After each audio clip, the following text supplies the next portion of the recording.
usungangala ngishaya uvalo. Khumbula mina nakulolu thando siwakuthi sithandana kuzo zonke izikalo. Ngifike lo uvalo ngiyasaba ukuthi mhla ungale inhliziyo isazophuka njengengalo. Nani mhlabeni nifungela othandweni benivalele mina nodala onivulela lezo zivalo. Mhlawumbe uzobona ngathi ngiyashowa.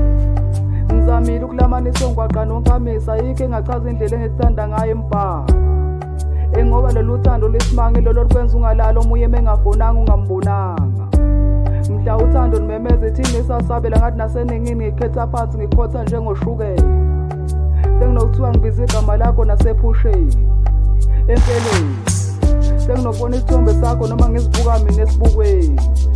Lento angazi ngayiplana sengingokunquma njengawe mangithi ngishama wena. Ngendlela engikuthanda ngama ngicabanga ukuthi usungangala ngishaya uvalo.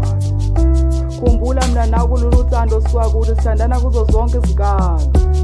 Ngifike lo uvalo ngiyasaba ukuthi mhla ungale inhliziyo isazophuka njengengalo.